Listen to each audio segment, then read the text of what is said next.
معزز سامعین گرامی قدر، آپ کے سامنے حسن خاتمہ اور برے خاتمے کے حوالے سے چند واقعات کو رکھا تھا۔ اسی بات کو آگے بڑھاتے ہوئے مضمون کو آگے چلائیں گے۔ رسول اللہ صلی اللہ علیہ وسلم کے ساتھ ایک غزوے میں ایک شخص بھی شریک تھا اور وہ بڑا بڑھ چڑھ کر مشرکوں کے خلاف جنگ لڑ رہا تھا،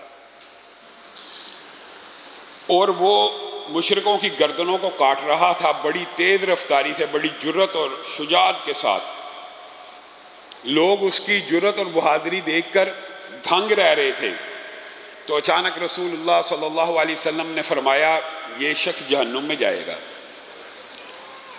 صحابہ اب رسول اللہ صلی اللہ علیہ وسلم کا قول سن لیا تو اس آدمی کے تعاقب میں لگ پڑے کہ کیا وجہ ہے رسول اللہ صلی اللہ علیہ وسلم نے اسے اتنا عظیم کام کر رہا ہے، جہاد فی سبیل اللہ کے اندر شامل ہے اور جہنم کی بشارت دے دی ہے۔ تو دیکھا کہ جب لڑتے لڑتے تھک گیا، زخم آ گئے تو مرنے میں عجلت کرنے لگا۔ تلوار کو گاڑا، اپنے سینے کو تلوار کے اوپر رکھا اور دباؤ ڈالا، تلوار سینے سے آر پار ہو گئی، یعنی خودکشی کر لی۔ انما الاعمال بالخواتیم کا مطلب یہ ہے کہ ساری زندگی جو عمل کیے ہیں ان کا انجام اچھا ہو جائے تو ہی کامیابی ہے، اور حقیقت یہی ہے ایک انسان ساری زندگی نیک عمل کرتا رہتا ہے تو اس کا خاتمہ بالخیر ہی ہوتا ہے، اور ایک آدمی اگر ساری زندگی برے عمل کرتا رہتا ہے تو اس کا خاتمہ برائی پہ ہی ہوتا ہے۔ ایک آدمی صبح سے لے کے رات تک نمازیں پڑھ رہا ہے، تسبیحات کر رہا ہے، اللہ رب العزت کا ذکر کر رہا ہے، تو جس دن مرنا وہ دن بھی وہی ہونا ہے۔ ایک آدمی سارا دن برے کاموں میں لگا، اور یہ مثالیں تو اتنی عام ہیں کہ کئی مرتبہ ہم مشاہدہ کرتے ہیں اور سنتے ہیں لوگوں سے یہ بات کہ سبزی بیچنے والا جو آواز لگا رہا تھا موت کے وقت بھی وہی آواز لگا رہا تھا، حتیٰ کہ پٹھے ڈالنے والا جو گائے بھینس کو پٹھے ڈال رہا مرنے وقت بھی وہی الفاظ اس کے منہ سے جاری ہوئے۔ کیوں؟ کہ بالعموم وہ جو کام کرتا رہا اسی کام کے اوپر اس کی موت آنی ہے۔ اللہ ہم سب کا خاتمہ بالخیر فرمائے۔ امام ابو ذرا جب ان کا آخری وقت آیا تو ان کے شاگردوں نے بھانپ لیا کہ یہ اب دنیا سے جانے والے ہیں، لیکن اتنے بڑے محدث ہیں، اتنے بڑے امام ہیں حدیث کے، ان کے شاگردوں کو شرم آئی کہ ہم اپنے استاد کو اس موقع کے اوپر لا الہ الا اللہ کی تلقین کریں، حالانکہ رسول اللہ صلی اللہ علیہ وسلم کی حدیث ہے کہ جب یہ وقت آئے اس وقت اچھی باتیں کرو اور اس وقت اس کو کلمے کی تلقین کرو تاکہ آخری جو جملہ جانے سے قبل اس کے منہ سے نکلے اچھا ہو، اللہ معاف کر دے۔ تو ان کے شاگردوں کو حیا آئی، تو ایک شاگرد بڑے ذہین تھے، انہوں نے اس حدیث کو سند کے ساتھ پڑھنا شروع کیا اور سند روک دی۔ تو جب سند روکی تو امام ابو ذرا اس نزع کے عالم میں اپنی طاقت کو، قوت کو مجتمع کرتے ہوئے حضرت معاذ ابن جبل تک سند کو لے کے جاتے ہیں اور کہتے ہیں من کان آخر کلامہ لا الہ الا اللہ دخل الجنہ، روح پرواز کر جاتی ہے۔ ایسے نہیں ہوتا کہ نیک عمل کرنے والا اس کا انجام برا ہی ہو۔ جو آپ کے سامنے مثالیں اور واقعات رکھے ہیں وہ استثنائی واقعات ہیں، اور ان کی جو وجوہات ہیں وہ بھی آپ کے سامنے رکھ دی ہیں۔ بد اخلاقی، ظلم کا ہونا، اخلاص نہ ہونا، ریاکاری کا عنصر پایا جانا، اور حرام مال سے اپنی اور اپنے بچوں کی پرورش کرنے والا، یہ عمومی جو محدثین نے بیان کی ہیں وہ آپ کے سامنے رکھ دی ہیں۔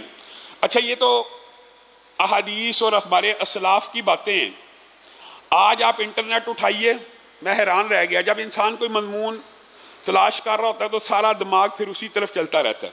میں نے ایک ویڈیو دیکھی کہ ایک شخص ایک پٹواری کی قبر کے اوپر، پاکستان کا واقعہ ہے، 6 مہینے سے ہر روز جا رہا ہے، ابھی انٹرنیٹ اٹھائیے سرچ کیجئے، ہر روز وہ پٹواری کی قبر کے اوپر بیٹھ کے اس سے باتیں کرتا ہے کہ کہاں ہے اب تیرا وہ پلاٹ جو میرے جیسے غریب انسان نے ساری زندگی محنت کر کے کمایا تھا، وہ تو نے 2.5-5 مرلے بھی مرنے سے پہلے اپنے نام لگوا لیے، اب تجھے قبر کے اندر وہ پلاٹ مل گیا ہے۔ ہر روز جا رہا ہے قبر کے اوپر، اور انٹرنیٹ کے اوپر یہ واقعہ ایک ٹی وی نے رپورٹ کیا ہے، اور ٹی وی نے اس شخص کی ویڈیو بھی بنائی ہے کہ یہ پٹواری ایسا ظالم تھا ظلم کیا کرتا تھا قبر کے اوپر. اللہ معاف فرمائے, قبر کے اوپر بیٹھا ہوا مرنے کے بعد. ہاں مرنے کے بعد ایک تو ہے کہ زندگی ایسی گزرے کہ خاتمہ بالخیر ہو جائے, اور ایک ہے موت کا دن. یہ بھی بڑا اہم ہے اعمال کی قبولیت کے اندر بھی. یہ دن بیان کر کے انشاءاللہ ہم اپنے موضوع کو تیزی سے آگے چلائیں گے. یہ جو موت کا دن ہوتا ہے نا, یہ بھی بڑا اہم ہوتا ہے, اور اعمال کی قبولیت میں بھی اہم ہوتا ہے. یہ بات بعض لوگوں کو چمبے کی لگتی ہے, لیکن یہ احادیث سے ثابت ہے. اور آپ ذرا غور کریں, آپ ذرا جائزہ لیں. یہ عمومی عام فہم بات ہے. جب کسی مسجد میں اعلان ہو رہا ہوتا ہے فلاں ابن فلاں کا جنازہ اتنے بجے ہوگا, یا آپ کے محلے میں علاقے میں جب آپ کو اطلاع ملتی ہے فلاں مر گیا, اس کا جنازہ اتنے بجے ہوگا, سب سے پہلے آپ کے ذہن میں اگر آپ اس کے واقف ہیں تو اس کی ساری زندگی کا خاکہ آ جائے گا. جتنے مرضی آپ متعصب ہوں, اس کی زندگی میں آپ اس سے حسد کرتے ہو, آپ اس سے نفرت کرتے ہوں, لیکن اس انسان کے اندر اگر اچھے اخلاق اور اچھائیاں موجود ہوں گی تو اس دن آپ کہیں گے یار بندہ اچھا تھا. اور اگر تھپڑ مارتا ہو, دھکے دیتا ہو, ظلم کرتا ہو, گالیاں نکالتا ہو, تشدد کرتا ہو, دین کے رستوں سے روکنے والا ہو, مساجد کو بے بات کرنے والا ہو, اور مسجدوں میں لوگوں کے آنے سے روک رہا ہو, اس طرح کے ظالم لوگ بھی تو معاشرے میں موجود ہیں. مسجدوں میں تراویحیں نہیں پڑھنے دی جا رہی, تراویحوں کو روکا جا رہا ہے. آپ کے سامنے رکھا سیڑھی کاٹ ہے, SHO ہے پولیس کا. اس طرح کے لوگ بھی تو معاشرے میں ہیں. جب ایسے لوگ دنیا سے اٹھتے ہیں تو انسان جتنا مرضی نرم مزاج ہو, کہتا ہے یار بڑا بدبخت تھا, فلاں کے اوپر ظلم کرنے والا تھا, فلاں کے ساتھ بدتمیزی کرنے والا تھا, فلاں کے ساتھ ایسا کرنے والا تھا. گویا یہ گواہیاں انسان کی زبانوں پہ جاری ہو جاتی ہیں, اور اگر ایک حدیث کو یہاں پہ تطبیق کی جائے تو ایسا محسوس ہوتا ہے کہ فرشتے انسان کی زبانوں کے اوپر سے وہ الفاظ ادا کرواتے ہیں جو اس آدمی کا انجام مطلوب ہوتا ہے. فرشتے انسان کے دل و دماغ میں وہ بات ڈالتے ہیں, اور انسان نہ بھی ڈالیں تو گواہی دیتا ہے اس وقت. موت کے وقت اس گواہی دینے کی اہمیت کیا اعمال کی قبولیت میں. صحیح حدیث ہے, رسول اللہ صلی اللہ علیہ وسلم کے سامنے ایک جنازہ لایا گیا. صحابہ نے اس شخص کے بارے میں کہا بڑا ظالم تھا. اس کے بہرحال اس کے عیوب بیان کیے, اور یہاں پہ ہر ایک ضمنی بات آئے گی, بات طویل ہو جاتی ہے, اس لیے یہاں پہ اختصار سے بیان کیا جاتا ہے. آپ ان حوالوں سے تفصیلات کا مطالعہ کیا کیجیے. عمومی طور پہ میت کی برائی کرنا جائز ہے؟ بتائیے, منع کیا گیا نا میت کی, تو رسول اللہ کے سامنے برائی ہو رہی ہے, رسول اللہ نے یہاں پہ کیوں نہیں روکا؟ تو یہاں سے بھی یہ بات پتہ چلتی ہے اس میت کی برائی بیان کرنے سے اجتناب کیا جائے گا, چاہے ظالم بھی ہو. اگر اس نے آخری ایام نیکی میں گزارے ہوں, مسجدوں میں گزارے ہوں, اچھے اخلاق سے گزارے ہوں, تو اس کی زندگی کی برائیاں چھوڑ دیجئے, اس کے بارے میں طعن و تشنیع مت کیجئے, اور اس کے عیوب کے اوپر پردہ پوشی رکھیے. اس لیے کہتے ہیں کہ میت کے عیب کو بیان نہ کیا جائے. لیکن وہ شخص جو ظالم ہو, کسی کا پلاٹ ہڑپ کر گیا, کسی کے پیسے دینے والے ہیں, کسی کا قرضہ دینے والا, ان کی زبانوں کو کون روکے گا؟ یعنی مظلوم کو تو یہ اجازت ہی ہے کہ وہ اس وقت گواہی دے. اس وقت ہم میت لے کے مسجد میں آ جاتے ہیں اور لوگوں کو کہتے ہیں اللہ کے لیے سے معاف کر دو, اور پیچھے کھڑے ہوئے جن لوگوں نے اس سے پیسے لینے ہوتے ہیں وہ کہتے ہیں کرتے ہیں اس کو معاف, اب قابو آیا اور اب معاف کر دیں. تو گویا جس بندے میں یہ عیب موجود ہوتے ہیں, رسول اللہ صلی اللہ علیہ وسلم نے بھی صحابہ کی ان گواہیوں کو روکا نہیں ہے, قبول کیا. اور کیا الفاظ کہے؟ واجبت واجبت واجبت. ایک اور جنازہ آیا, صحابہ نے اس کی تعریف کرنا شروع کر دی. یہ بڑا اچھا بندہ تھا, یہ ایسے کیا کرتا تھا, یہ ایسا تھا, یہ ایسا تھا. اچھائیاں یاد کی, پہلے کی برائیاں, دوسرے کی اچھائیاں. کیا کیا اچھائیاں برنے والے کی انسان موت کے دن نہیں یاد کرتا, یا برائیاں یاد نہیں کرتا. رسول اللہ صلی اللہ علیہ وسلم نے وہاں بھی یہی الفاظ کہے, واجبت واجبت واجبت. حضرت عمر سے رہا نہ گیا, اور اللہ کے رسول سے کہنے لگے کیا چیز واجب ہو گئی؟ کہا جس شخص کی تم نے برائیاں بیان کی ہیں, چاہے جتنا مرضی نیک ہو, تم نے اس کے بارے میں بری گواہیاں آج اس کی موت کے پہلے آپ کے سامنے رکھا کہ موت تک اعمال نیک ہونے چاہیے، اچھے ہونے چاہیے، اور آج موت کا دن آ چکا ہے، مر چکا ہے، اس کے بعد کا ذکر ہے کہ انسان کا ہلاک کم از کم ایسا ہونا چاہیے، انسان کے معاملات کم از کم ایسے ہونے چاہیے کہ جو موت کا دن ہو اس دن گواہیوں کا دن ہے، اور اس دن اللہ اپنے فرشتوں کے ذریعے لوگوں کی زبانوں کے اوپر اچھی گواہیاں چلائے اور اچھی باتیں چلائے۔ رسول اللہ صلی اللہ علیہ وسلم نے کہا جتنا مرضی نیک ہوگا، انتم شہداء اللہ، تم زمین پہ اللہ کے گواہ ہو، جس طرح آسمان پہ فرشتے گواہ ہیں۔ تم نے اگر کہہ دیا وہ برا تھا، اس کی نیکیوں کے سارے رجسٹروں کو لپیٹ دیا گیا ہے اور اس کو جہنم میں داخل کر دیا گیا۔ یہ گواہیوں کی اہمیت موت کے دن بھی ہے، موت کے دن بھی ہے۔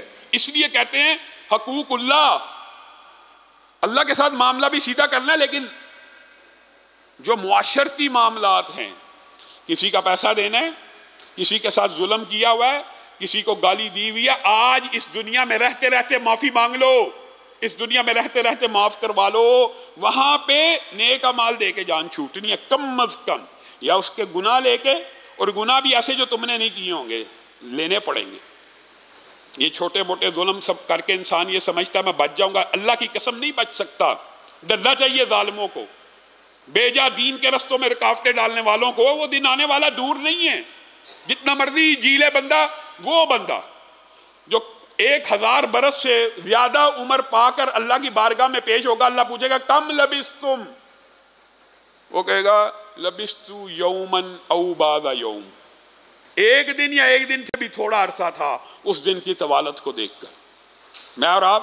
اور اسی طرح رسول اللہ صلی اللہ علیہ وسلم نے جس میت نے جس کی تعریف کی گئی، اس کے بارے میں رسول اللہ صلی اللہ علیہ وسلم نے حضرت عمر کو کہا یہ بندہ، اس کے رجسٹر جتنے مرضی گناہوں کے بھرے ہوئے تھے، جتنے مرضی، مفہوم یہ ہے جتنا مرضی گناہ گار تھا، انتم شہداء اللہ، تم اللہ کے گواہ ہو اس زمین پہ۔ اگر تم نے کہا ہے اچھا ہے، اچھا ہے، تو پھر اللہ بھی اب اس کے عیبوں کی ایسی پردہ پوشی کرے گا، جو نیکیاں ہیں ان کو ظاہر کر دے گا قیامت کے دن، اور جو گناہ ہیں ان کے سارے رجسٹروں کو لپیٹ دیا جائے گا اور اس کو جنت میں داخل کر دیا جائے گا۔ موت تک نیکی اور موت کے دن اچھی گواہیوں کا انتظام بتائیے۔ یہ جو خاص یہ جو سبجیکٹ ہے، اللہ کی قسم اس کا معاملہ صرف اور صرف معاملات سے ہے، گواہیوں کا تعلق صرف معاملات سے ہے۔ آپ لوگوں کے ساتھ اچھے ہوں گے، آپ کا اخلاق اچھا ہوگا۔ بہترین مومن کون ہے؟ جس کے اخلاق سب سے اچھے ہیں۔ جنت میں سب سے زیادہ آسان کیا چیز لے کے جائے گی؟ اچھے اخلاق والوں کو اور نرم دل والوں کو، جن کے دل پرندوں سے بھی زیادہ نرم ہو۔ یہ اگر انسان یہ سوچتا کہ میرے لیے اچھی گواہیاں صرف حقوق اللہ سے آ جائیں گی، تو آ جاتی ہیں۔ ایک بندہ بہت زیادہ متقی ہو، نمازی ہو، اور اس کی نمازوں کو، لیکن اس کے لیے کثرت عمل چاہیے۔ عمومی طور پہ اچھی گواہیاں اس بندے کی آتی ہیں جو معاملات میں اچھا ہو، اور بری گواہیاں اس کی آتی ہیں جو معاملات میں ظالم ہو۔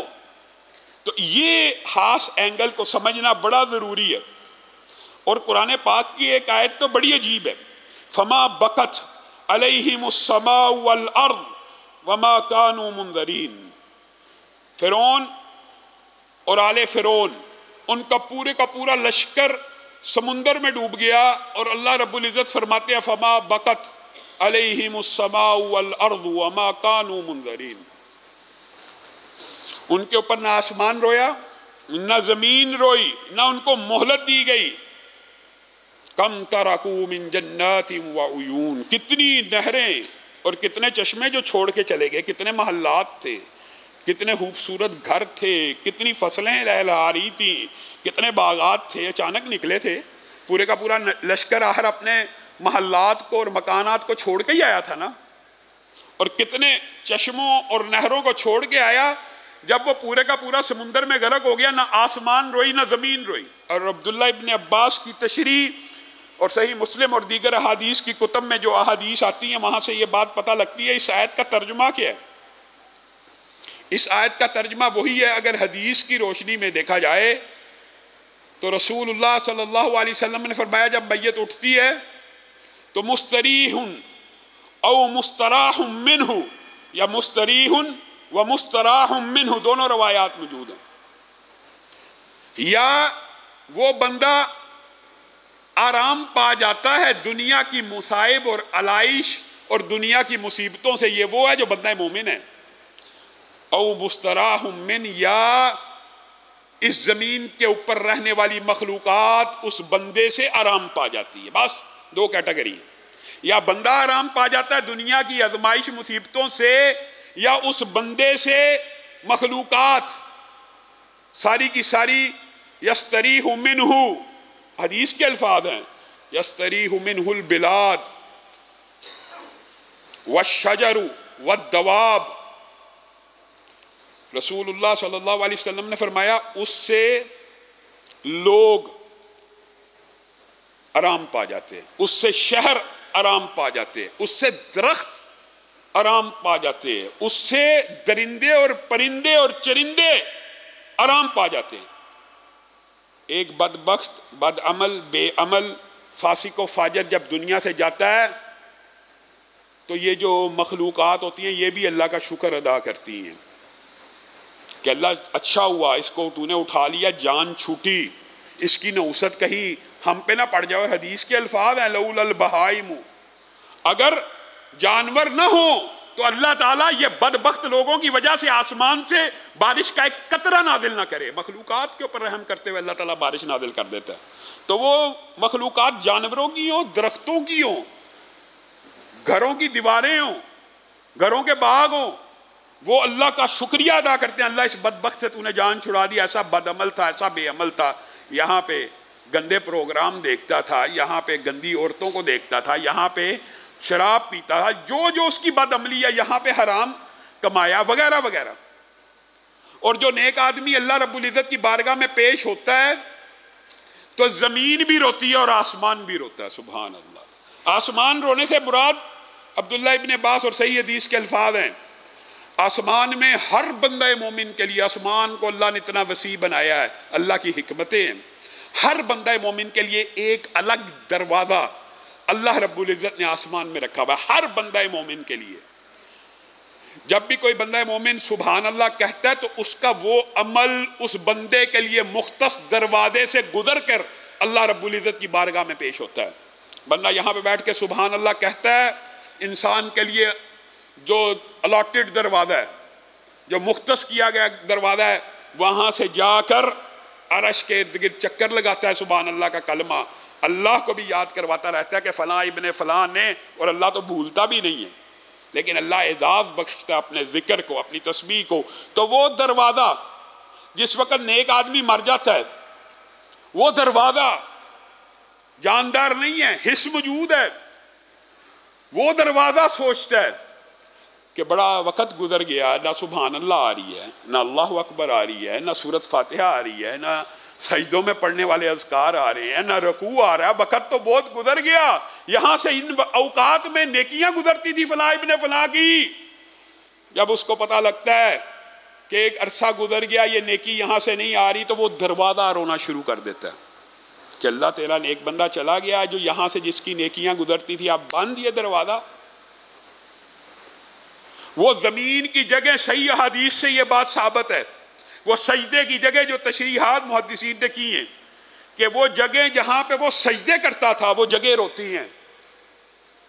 مسجد میں بعض بزرگ ایک خاص جگہ پہ کھڑے ہو کے نماز پڑھتے ہیں، اور بعض نوجوانوں کی بھی عادت ہوتی ہے، اور گھر کے اندر بھی کچھ کمرے یا جائے نماز مختص کیے ہوتے ہیں، تو وہ جگہ بھی اس بندے کی جدائی میں رونا شروع کر دیتی. اب بتائیے یہ جو گواہیاں ہیں، اس کا جو سسٹم ہے، موت والے دن رسول اللہ صلی اللہ علیہ وسلم کی صحیح مسلم کی حدیث، دیگر کتب کی حدیث جمع کی جائیں تو یہ متعدد ہیں. مفہوم آپ کے سامنے رکھتا ہوں تاکہ بات مکمل ہو. پھر اس جنازے کے اندر گواہیاں یہ نماز جنازہ سے پہلے کی ہیں، نماز جنازہ سے پہلے ہی لوگ گواہیاں دینا شروع کر دیتے ہیں، اور اسی وقت اگر اچھی گواہیاں لوگ دیں تو اس کے اوپر جنت واجب ہو جاتی ہے، اور اگر بری گواہیاں دے چاہے نیک ہو جہنم واجب ہو جاتی ہے، کیونکہ اس کے معاملات خراب ہوتے ہیں. جس طرح حسن خاتمہ کے اندر یہ بات کی معاملات خراب ہوں تو انسان برے انجام کا شکار ہونے کا امکان ہو جاتا ہے، الا یہ کہ اللہ سے معافی اور درد دل سے توبہ اور لوگوں کے ان کے حقوق پہنچانے کا عزم مصمم رکھتا ہو، پھر اللہ رحمت کر دے تو کر دے۔ اور جب جنازہ آ جاتا ہے تو یہ جنازے کے دن رسول اللہ صلی اللہ علیہ وسلم نے فرمایا خوش قسمت ہے وہ انسان۔ آپ کو یہ بات میں اپنی طرف سے کہہ رہا ہوں، رسول اللہ صلی اللہ علیہ وسلم نے جو فرمایا وہ یہ ہے کہ جس کے جنازے میں 100 افراد ایسے شریک ہو جائیں، صرف 100 ایسے شریک ہو جائیں کہ جنہوں نے اللہ کی ذات کے ساتھ کبھی شرک نہ کیا ہو، یہ بندہ زمین سے لے کے آسمان تک گناہوں کے رجسٹر لے کے آئے، وہ 100 بندہ اس بندے کے لیے درد دل خلوص نیت کے ساتھ مغفرت کی دعا کر دیں کہ اللہ بندہ تو تیرا ہی تھا، اس کی مغفرت کر دے۔ اور نماز جنازہ میں جو میت کے لیے دعا ہوتی ہے اس کے اوپر آمین کہہ دیں یا اس کے لیے مغفرت کی وہ دعائیں پڑھ دیں۔ صرف 100 بندہ ایسا جس نے اللہ کی ذات میں شرک نہ کیا ہو، اس بندے کے سارے گناہ معاف ہو جاتے ہیں، موت کی تکلیف سے بھی معاف ہوئے، ویسے بھی ہوئے، اب ان نیک لوگوں نے بھی دعا کی تو معاف ہو گئے۔ اور خوشخبری آپ لوگوں کے لیے، رسول اللہ صلی اللہ علیہ وسلم نے فرمایا صرف 100 نہیں، اگر کسی بندے کے نماز جنازہ کے دن نماز جنازہ میں 40 ایسے افراد شامل ہو جائیں، صرف 40 جنہوں نے اللہ کی ذات کے ساتھ کبھی شرک نہ کیا ہو، اور اللہ کے رب العزت کی بارگاہ میں اس بندے کے لیے خلوص نیت سے دعا مانگنا شروع کرتے، جنازے میں شریک ہو کے میت والی دعا پڑھیں یا دعا کے اوپر آمین کہیں، یا بندہ گناہ گار ہو اس کے گناہوں کو معاف کر دیا جاتا ہے۔ اور دیگر احادیث کا مفہوم اگر ساتھ ملایا جائے تو جنازے کے اندر ایسے 4 افراد ہوں جو اس کے ہمسائے ہوں، یہ بات بڑی ضروری ہے۔ مفہوم یہ بات بتاتا ہے جو اس کو مکمل جانتے ہوں، جو اس کے قریب رہنے والے ہوں۔ ہمسائے سے مراد یہ نہیں ہوتا کہ ساتھ والے گھر والا، اہل علاقہ، 40 گھروں تک ہمسائیگی ہے۔ اور آج کل کے اگر عرف میں دیکھا جائے تو اس دور میں 40 گھروں کی جو کیفیت تھی وہ اور ہے۔ اہل علاقہ، اہل محلہ، صرف 4 اس بندے کے بارے میں اچھی گواہیاں، اچھی باتیں کریں نا، اللہ رب العزت ان کے گمان کے مطابق اس بندے کے ساتھ معاملہ اچھا فرما دیتے ہیں۔ اور حدیث کے اگلے ٹکڑے کی طرف جائیں تو صحابہ نے پوچھا اگر 3، تو رسول اللہ نے کہا 3 بھی کہہ دیں تو بھی معاف ہو جاتے ہیں۔ یہ صحابہ کا امت کے اوپر احسان ہے، اور اللہ کا ہم سب کے اوپر بھی احسان ہے۔ صحابہ نے کہا اللہ کے رسول 2 اگر ہوں، تو رسول اللہ صلی اللہ علیہ وسلم نے کہا ہاں 2 بھی ہوں، ان کی گواہی کو بھی اللہ رب العزت قبول کر دے گا۔ اور صحابہ کہتے ہیں اللہ کی قسم ہمیں شرم آ گئی، اگر ہم رسول اللہ سے پوچھتے 1 تو ہمیں یقین تھا اس دن رسول اللہ 1 کی بھی گواہی کو کہتے کہ اللہ قبول کر لے گا، لیکن حدیث ہے 2 گواہ، شرط ان کی بھی یہی ہے کہ وہ توحید پرست ہو، انہوں نے اللہ کی ذات کے ساتھ شرک نہ کیا ہو، کسی بندے کے بارے میں اچھی گواہیاں دے۔ یہ جو علماء کا، خیر اب تو یہ طرز عمل نہیں رہا، یہ علماء کا پہلے طرز عمل تھا ہمارے معاشرے میں۔ کسی کا جنازہ پڑھانا ہوتا تھا نا، اب یہ کچھ چیزیں بدلتی جا رہی ہیں، تو اس کے اہل علاقہ میں سے 2 بندوں سے کہتے تھے اگر تم اس کی اچھی گواہی دو گے تو ہم جنازہ پڑھائیں گے۔ بلکہ ہمارے اسلاف میں اس طرح کے متعدد واقعات گزرے ہیں کہ بعض بزرگوں نے جب گواہی نہ ملی تو جنازہ ہی نہیں پڑھایا، تو جنازہ نہ پڑھانے کی وجہ سے لڑائیاں بھی ہوئیں۔ ایسے واقعات بھی ہمارے اسلاف کے موجود ہیں۔ گویا ان گواہیوں کی موت کے وقت بڑی اہمیت ہے۔ اور ایک بات یاد رکھیے، یہ میں نے آپ کو موت تک کی بات کی، حسن خاتمہ اور برے خاتمہ اور موت کے دن کی گواہیاں، اور آپ کے سامنے کل یہ بات رکھی کہ یہ خوف خدا آنا کیسے ہے، اور یہ عقل اور شعور آنا کیسے ہے، یہ موت کو یاد کرنے سے آنا ہے۔ اور خوف خدا ریکوائرڈ کیا ہے، آپ اور میرے میں کس قسم کا خوف خدا ہونا چاہیے، یہ واقعات 2 رکھ کے اپنی بات کو مکمل کروں گا تاکہ کل اس موضوع کے اگلے حصے کو شروع کیا جا سکے۔ خوف خدا جو ریکوائرڈ ہے وہ ایسا ہے کہ بندے کے وہ آتا یاد موت سے ہے، اور وہ سارے واقعات سے آتا ہے۔ گزشتہ سے پوستہ سال ہم نے اسی درس قرآن کی مجلس میں عذاب قبر کے حوالے سے 18 لیکچر دیے تھے۔ وہ ڈرانے کے جو واقعات ہیں، وہ جو جہنم کے واقعات ہیں، وہ آپ لازمی سنیں، پڑھتے رہیں گے تو آپ کا دل نرم ہوگا۔ وہ یاد موت آپ کے دماغ میں راسخ ایسی ہونی چاہیے کہ آپ وہ جو تقوی کا سٹینڈرڈ اور خوف خدا کا سٹینڈرڈ ہے اس کو اچیو کر سکے. اور وہ خوف خدا کا سٹینڈرڈ یہ ہے کہ نوح نامی ایک سیٹھ مدینہ میں ہوا کرتا تھا اور اس کے پاس ایک مالی تھا مبارک نامی. واقعہ لمبا ہے، صرف آپ کو اشارہ کرنا، پہلے بھی آپ کو سنا چکا. وہ آئے، مبارک مالی کو کہا جاؤ جا کے پھل توڑ کے لاؤ. پھل توڑ کے لائے کھٹا، کہا میٹھا توڑ کے لاؤ. پھل توڑ کے لائے ترش، کہا میٹھا توڑ کے لاؤ. پھل توڑ کے لائے گلا ہوا، کہا میٹھا توڑ کے لاؤ. اتنا عرصہ ہو گیا اس باغ میں مالی کا کام کرتے ہو، تمہیں میٹھے کی اور کھٹے کی، میٹھے کی اور باسی کی اور میٹھے کی اور ترش کی پہچان نہیں ہے. کہا مالک، اے مالک نوح، آپ نے مجھے مالی رکھا پانی دینے کے لیے اور میرا نام مبارک ہے اور میں آپ سے اجرت لیتا ہوں پانی لگانے کی. آپ نے مجھے پھل چکھنے کی کبھی اجازت نہیں تھی دی، اس لیے کبھی پھل چکھا ہی نہیں، تو ذائقے کا پتہ کیسے ہو؟ یہ ہے وہ خوف خدا جو ریکوائرڈ ہے، جس کو ہم نے حاصل کرنا کہ بن دیکھے مالک موجود نہیں ہے پھر بھی جو اس کے ساتھ ایگریمنٹ ہے اس کو پورا کریں. کس کے خوف کی وجہ سے؟ اللہ کے خوف کی وجہ. یہ ریکوائرڈ ہے. اور آپ دیکھیں پھر ان مبارک کی زندگی میں کیا انقلاب آیا. نوح نے اپنے گھر اپنی بیٹی سے مشورہ کیا اور کہا بیٹی تیرے سٹینڈرڈ کا تو نہیں ہے، اور تیرے اگر تو سمجھتی ہے سٹیٹس کا بھی نہیں ہے، اگر تو سمجھتی ہے تو حسب نسب کا بھی نہیں ہے، اور اگر تو سمجھتی ہے خوبصورتی میں بھی تیرے مقابل نہیں ہے، لیکن میں نے زمین کی پشت کے اوپر مبارک جیسا نیک آدمی کوئی نہیں دیکھا.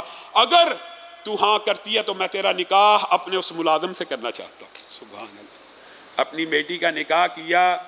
اللہ رب العزت نے اس مبارک جوڑے سے، مبارک اور نوح کی بیٹی کے ساتھ جو رشتہ ہوا، کتنا عظیم محدث پیدا کیا.